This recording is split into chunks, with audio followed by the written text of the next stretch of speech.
نبی علیہ السلام اللہ کے راستے میں کثرت کے ساتھ خرچ کرتے تھے۔ سیدہ صدیقہ فرماتی ہیں کہ نبی علیہ السلام ایسے دل کھول کے خرچ کرتے تھے جیسے تیز ہوا چلتی ہے۔ یہ برکت والے مہینے ہیں اور اس میں صدقات کا ثواب بھی بہت زیادہ ہے۔ بہرحال چونکہ آج رمضان کا مہینہ ہے تو ہم نے یہی عنوان لیا۔ پہلی بات یہ کہ جو بندہ اللہ کے راستے میں خرچ کرتا ہے، ایک ہوتا ہے صدقات نافلہ یعنی نفلی صدقہ، مسجد پہ خرچ کیا، مدرسے پہ خرچ کیا، طلباء پہ کیا، غریبوں پہ کیا، یہ نفلی صدقہ کہلاتا ہے۔ ایک ہوتا ہے اپنے مال کی زکوٰۃ ادا کرنا، یہ صدقات واجبہ کہلاتے ہیں۔ بہرحال صدقہ دینے سے انسان کا مال کم نہیں ہوتا، انسان کا مال بڑھتا ہے، یہ پکی بات ہے۔ ایک کو اللہ تعالیٰ 10 بنائے تو ایک عام سا درجہ یہ ہے۔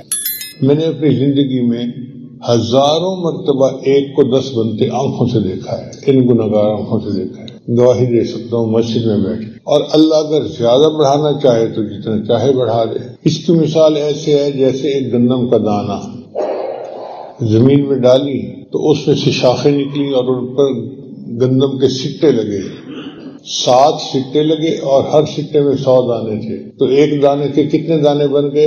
700۔ اللہ فرماتے ہیں واللہ یضاعف لمن یشاء بغیر حساب، اور اللہ جس کو چاہتا ہے اس سے بھی زیادہ عطا فرما دیتا ہے۔ سبحان اللہ، ایک دانے کے 700 دانے تو انسان دنیا میں آنکھ سے بنتے دیکھتا ہے۔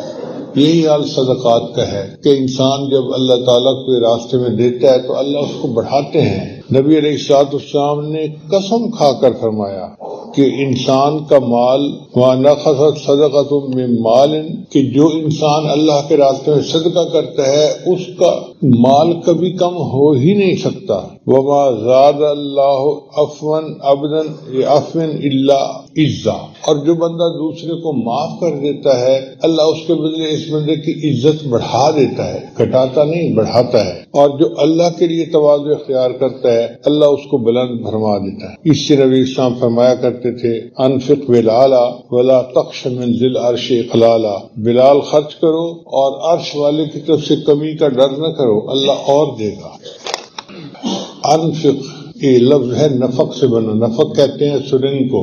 آپ نے دیکھا ہوگا سرنگ میں ایک طرف سے بندے داخل ہوتے ہیں اور دوسری طرف سے نکل جاتے ہیں، تو نفق کا لفظ اس لیے استعمال کیا کہ ایک ہاتھ سے بندہ دے گا اللہ اس کو دوسرے ہاتھ سے عطا فرما دیں گے۔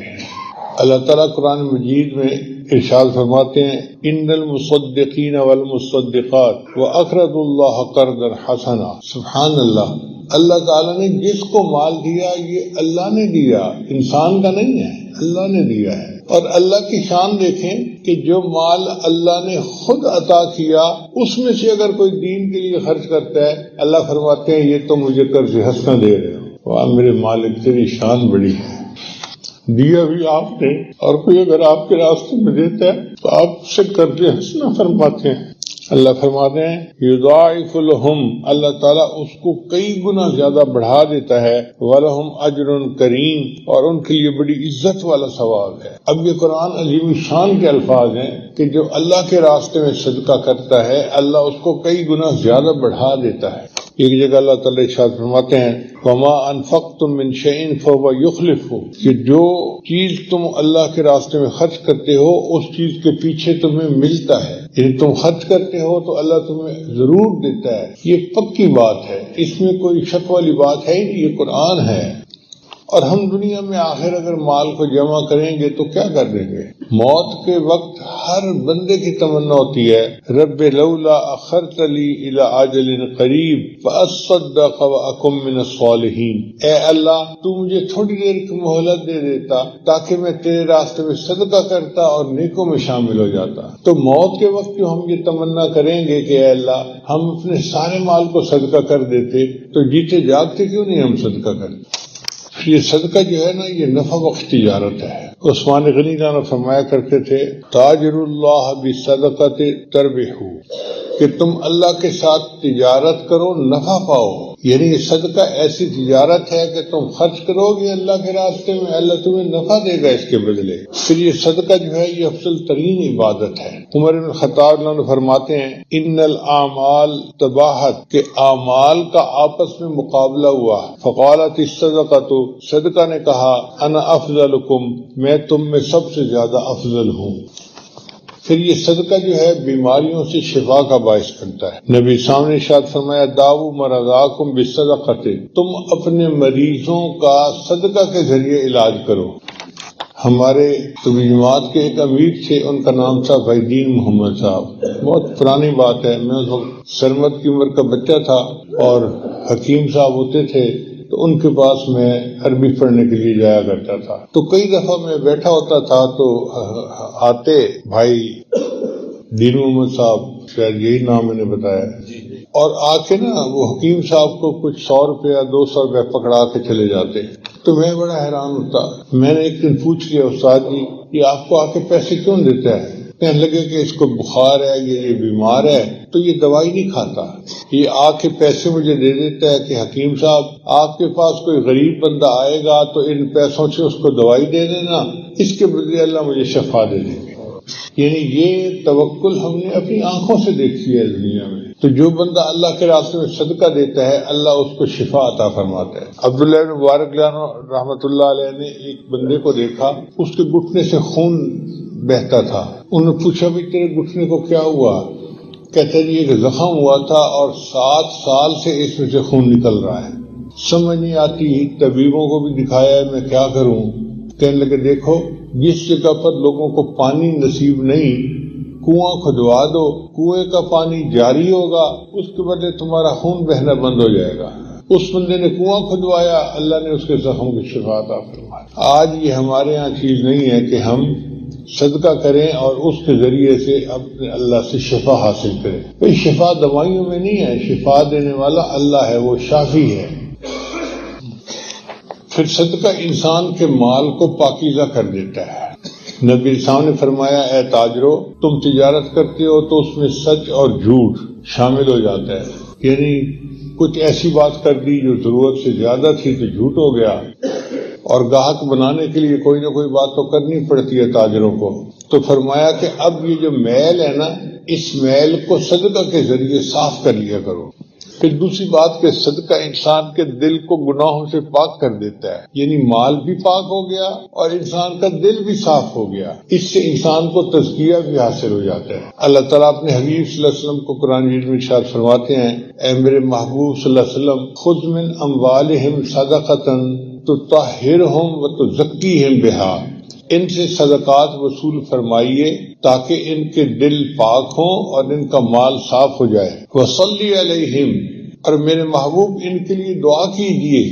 ان صلاتک سکن لہم، آپ کی دعا ان کو سکون پہنچائے گی. الحمدللہ میں نے اپنی زندگی میں لاکھوں دفعہ تجربہ کیا ہے. کوئی بندہ اللہ کے راستے میں جب خرچ کرتا ہے نا، مسجد میں، مدرسہ میں، طلباء کے لیے، کسی کام کے لیے، میں ضرور اس کے لیے دعا کرتا ہوں، کیونکہ مجھے پتہ ہے کہ میں تو اس قابل نہیں ہوں مگر اللہ کا قرآن سچا ہے. جب اللہ کہتے ہیں کہ دعا کرو ان کے دل کو سکون ملے گا تو پھر ہم دعا میں کمی کیوں کریں؟ پھر ان کا نام لے کے دعا کرنا ہم اپنا حق سمجھتے ہیں اور اللہ تعالیٰ قبول فرماتا ہے. پھر صدقہ عمر میں اضافے کا باعث ہے. جو بندہ صدقہ کرتا ہے اللہ اس کو نیکیوں والی اور عافیت والی لمبی زندگی عطا فرماتا ہے. نبی صلی اللہ علیہ وسلم نے فرمایا ان صدقۃ المسلم تزید فی العمر، کہ مسلم بندے کا صدقہ دینا اس کی عمر میں زیادتی کا باعث ہوتا ہے. پھر صدقہ انسان کے گناہوں کو مٹا دیتا ہے. نبی صاحب نے فرمایا الصوم جنہ، روزہ ڈھال ہے، والصدقۃ تطفئ الخطیئۃ کما یطفئ الماء النار، اور جس طرح پانی آگ کو بجھا دیتا ہے اس طرح صدقہ انسان کے گناہوں کو مٹا دیتا ہے. پھر صدقہ مصیبتوں کو ٹالتا ہے. حدیث مبارکہ میں نبی صلی اللہ علیہ وسلم نے فرمایا الصدقۃ تسد 70 بابا من السوء، طبرانی شریف کی روایت ہے کہ صدقہ برائی بدبختی کے 70 دروازوں کو بند کر دیتا ہے. یعنی 70 مصیبتیں جو بندے کے اوپر آنی تھیں، صدقہ سے اللہ ان مصیبتوں کو دور کر دیتا ہے.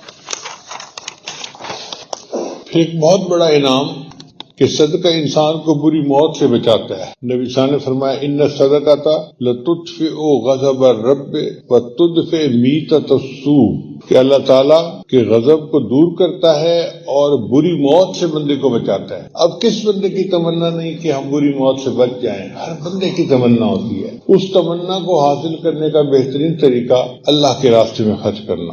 اور یہ بھی ہے کہ ضروری نہیں کہ ہر بندہ لاکھوں روپے خرچ کرے گا۔ لینفق ذو سعۃ من سعتہ، جس کی جتنی استطاعت ہے وہ اتنا خرچ کرے۔ 1 روپیہ خرچ کرنا بھی صدقہ ہے اور 1 لاکھ روپیہ خرچ کرنا بھی صدقہ ہے، مگر نیت ٹھیک اچھی ہوگی تو اللہ اس کو بھی قبول کر لیں گے۔ اور صدقہ قیامت کے دن کی بھوک پیاس سے انسان کو بچاتا ہے۔ نبی صاحب نے ارشاد فرمایا کہ تم میں سے جو مومن کسی مومن کو بھوک کے وقت کھانا کھلاتا ہے، اللہ اس کے بدلے اس کو جنت کا کھانا کھلائے گا۔ اور تم میں سے جو بندہ مومن کو پیاس کی حالت میں پانی پلاتا ہے، اللہ اس کے بدلے اس کو جنت کی شراب طہور عطا فرمائے گا۔ اور تم میں سے جو بندہ کسی مومن کے بدن کو ڈھانپ لیتا ہے، یعنی کسی کپڑے پھٹے ہوئے تھے اس کو صاف ستھرے کپڑے بنا کے لیے پہننے کے لیے، اللہ اس کے بدلے اس کو جنت کا لباس پہنائے گا۔ کتنا سستا سودا ہے کہ ہم اللہ کے راستے میں خرچ کریں اور اللہ اس کے بدلے ہمیں قیامت دن کی بھوک پیاس سے محفوظ فرمائے۔ نبی صاحب نے ارشاد فرمایا قیامت کے دن 7 بندے ہوں گے جو عرش کے سائے میں ہوں گے، اس دن عرش کے سوا کوئی دوسرا سایہ نہیں ہوگا۔ اب وہ 7 بندے کون ہوں گے؟ ایک امام عادل، یعنی جو امام ہو، حاکم ہو اور عدل و انصاف کرنے والا ہو، وہ امام عادل، اللہ نے اس کو یہ رتبہ دیا سبتن یذلہم اللہ فی ذلہ یوم لا ذل الا ذلہ، اللہ کے سائے کے سوا کوئی سایہ نہیں ہوگا۔ اس دن 7 بندے اللہ کے عرش کے نیچے ہوں گے۔ الامام العادل، ایک وہ بندہ جو حاکم ہو اور عدل و انصاف کرنے والا ہو۔ دوسرا شاب نشأ فی عبادت ربہ، وہ نوجوان جو جوانی کی حالت میں اللہ کی عبادت میں سرشار ہو، محبت ہو اس کو اللہ سے، نمازیں پڑھے، تلاوت کرے، ذکر کرے اور اللہ کی عبادت میں لگا رہے، یہ بندہ بھی قیامت کے دن عرش کے سائے کے نیچے ہوگا۔ وَرَجُلٌ قَلْبُهُ مُعَلَّقٌ فِي الْمَسَاجِدِ، اور وہ نوجوان، وہ بندہ جس کا دل مسجد کے اندر اٹکا ہوا ہوگا۔ بعض لوگوں کو مسجد کے ساتھ محبت ہوتی ہے نا، مسجد میں بیٹھنا انہیں پسند ہوتا ہے، رہنا پسند ہوتا ہے، وہ وقت فارغ کو ادھر ادھر سڑکوں پہ گلیوں میں نہیں گزارتے، مسجد میں گزارتے ہیں۔ مدارس کے اکثر طلباء اس میں شامل ہیں۔ وَرَجُلَانْ تَحَابَّا فِي اللَّهِ، اور وہ 2 بندے جو اللہ کے لیے ایک دوسرے سے محبت کرتے ہوں۔ اب اس میں اور دائرہ وسیع ہو گیا کہ بہت سارے ایسے لوگ ہیں جو اللہ کے لیے ایک دوسرے سے محبت کرتے ہیں۔ اب آپ بتائیے کہ آپ کو اپنے شیخ کے ساتھ محبت کس وجہ سے ہے؟ اللہ کے لیے ہے نا۔ اپنے استاد کے ساتھ محبت کس وجہ سے ہے؟ اللہ کے لیے ہے۔ یہ محبت جو اللہ کے لیے ہے یہ بھی قیامت کے عرش کے سائے کا سبب بنے گی۔ وَرَجُلٌ طَلَبَتْهُ امْرَأَةٌ ذَاتَ مَنْصَبٍ وَجَمَالٍ، اور ایک ایسا بندہ جس کو کوئی خوبصورت خاندانی عورت برائی کی طرف بلائے اور وہ کہے انی اخاف اللہ، میں اللہ سے ڈرتا ہوں، جس نے انکار کیا برائی سے، ایسا بندہ بھی قیامت کے عرش کے سائے کے نیچے ہوگا۔ وَرَجُلٌ تَصَدَّقَ، اور وہ بندہ جس نے اللہ کے راستے میں اس طرح سے صدقہ کیا کہ دائیں ہاتھ سے دیا تو بائیں کو پتہ نہ چلے۔ یہ نہیں کہ اگر خرچ کیا ہے تو اب محفلوں میں بیٹھ کے بتائے میں نے جی یہاں اتنا خرچ کیا، یہاں اتنا خرچ کیا، اگر انہوں نے واہ واہ کر دی تو صدقے ثواب گیا۔ لا تبطلوا صدقاتکم بالمن والاذى، تو جو اللہ کے راستے میں صدقہ کرے اس طرح کہ کسی کو پتہ ہی نہ چلنے دے۔ وَرَجُلٌ ذَكَرَ اللَّهَ خَالِيًا فَفَاضَتْ عَيْنَاهُ، اور وہ بندہ جو اللہ کا ذکر کرے تنہائی میں بیٹھ کے اور اللہ کے ذکر کرنے سے اس کی آنکھوں میں آنسو آ جائے اللہ کی محبت میں، ایسا بندہ، یہ 7 بندے بنتے ہیں۔ اللہ فرماتے ہیں کہ یہ 7 بندے قیامت کے دن اللہ کے عرش کے سائے کے نیچے ہوں گے۔ نبی سامنے شاہ فرماتے ہیں تو ذل صاحبہ یوم القیامہ، قیامت کے دن بندہ اپنے صدقے کے برابر سائے کے نیچے ہوگا۔ ایک اور حدیث مبارکہ میں نبی سامنے شاہ فرمایا کل امرئ فی ذلہ صدقتہ حتی یفصل بین الناس، ہر بندہ قیامت کے دن اپنے صدقے کے سائے کے نیچے ہوگا حتیٰ کہ انسانوں کا فیصلہ ہوگا، یعنی جتنی دیر حساب کتاب ہوتا رہے گا یہ بندہ اپنے صدقے کے حساب سے سائے کے نیچے ہوگا۔ پھر صدقہ انسان کے لیے جہنم کی آگ سے آڑ ہے۔ میمونہ فرماتی ہیں رضی اللہ تعالیٰ عنہ کہ نبی علیہ السلام سے پوچھا گیا افتنا عن الصدقۃ، اے اللہ کے نبی صلی اللہ علیہ وسلم ہمیں صدقہ کے بارے میں کچھ فرمائیں۔ فقال، نبی علیہ السلام نے ارشاد فرمایا انہا حاجب من النار، یہ صدقہ جہنم کی آگ سے آڑ ہے۔ پھر صدقہ تین بندوں کے لیے ہے، مثلا ایک عورت نے اپنے گھر سے کسی سائل کو روٹی دی تو ایک تو اس عورت کو ثواب ملے گا جس نے اللہ کے راستے میں سائل کو روٹی دی، ایک اس کے خاوند کو ثواب ملے گا جس نے پیسہ کمایا، اور تیسرا جس مرد نے یا جس بچے نے وہ روٹی عورت سے لے کر فقیر تک پہنچائی اللہ اس کو بھی ثواب عطا فرمائے گا۔ کتنی عجیب بات ہے، صدقہ کرنے پر اللہ تعالیٰ تین بندوں کی مغفرت فرماتے ہیں۔ پھر اللہ تعالیٰ صدقے کے ثواب کو بڑھاتا ہے۔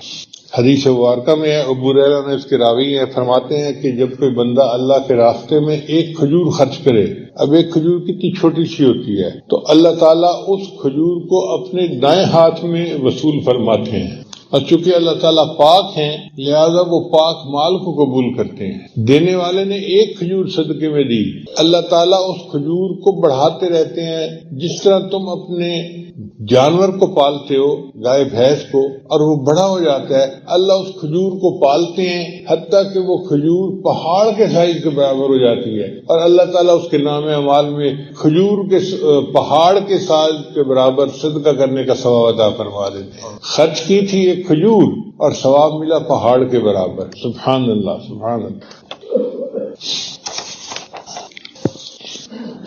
ابو ہریرہ نے روایت کرتے ہیں کہ نبی اسلام نے ارشاد فرمایا کہ ایک آدمی نے بادلوں میں سے آواز سنی کہ فلاں کے باغ کو جا کے پانی دے دو۔ میں اپنی طرف سے بات کر رہا ہوں کہ عبد الرحمن کے باغ کو پانی دے دو۔ وہ بڑا حیران ہوا، کون عبد الرحمن، اور بادل سے آواز آ رہی ہے، تو بادل ایک طرف چلا تو وہ اس بادل کے پیچھے چل پڑا۔ کیا دیکھتا ہے کہ ایک جگہ پر بادل برسا اور پانی جو تھا وہ پہاڑوں کے اندر سے جیسے نالیوں میں بہتا ہوا جلتا ہے، تو وہ پانی کے پیچھے چلا کہ یہ پانی جا کہاں رہا ہے۔ جب آگے گیا تو اس نے دیکھا ایک بندے کا باغ تھا یا کھیتی تھی اور اس میں وہ پانی لگا رہا تھا۔ اس سے پوچھا تیرا کیا نام ہے؟ اس نے وہی نام بتایا جو بادل سے اس نے سنا تھا۔ اس نے پوچھا کہ یہ بتاؤ تمہارا کون سا عمل ایسا ہے کہ اللہ کے یہاں تمہاری اتنی قبولیت ہے؟ اس نے کہا کہ میں اس کھیتی سے جو مال حاصل کرتا ہوں اس کے 3 حصے بناتا ہوں، ایک حصہ اپنے گھر والوں پہ خرچ کرتا ہوں، دوسرا حصہ اللہ کے راستے میں خرچ کر دیتا ہوں، اور تیسرا حصہ اس کھیتی کو بڑھانے کے لیے کھیتی پہ خرچ کر دیتا ہوں۔ تو نبی صاحب نے فرمایا کہ اس کا یہ عمل ایسا تھا کہ اللہ نے بادلوں کو حکم دیا کہ جاؤ اور اس کی کھیتی کو پانی دے کے آؤ۔ جو برانی زمین ہوتی ہے ان کا تو انحصار ہی بادل بارش کے اوپر ہوتا ہے، تو اللہ ان کے رزق میں اس طرح برکت عطا فرما دیتا ہے۔ پھر ایک اور حدیث مبارک ہے، نبی سامنے ارشاد فرمایا یا معاشر النساء تصدقنا، اے عورتوں کی جماعت تم کثرت سے صدقہ کیا کرو، فإنی رأیتکن اکثر اہل النار، میں نے تم میں سے اکثر عورتوں کو جہنم میں جاتے دیکھا ہے۔ قلنا، انہوں نے آگے سے پوچھا وَبِمَ یا رسول اللہ، اے اللہ کے رسول ایسا کیوں ہے؟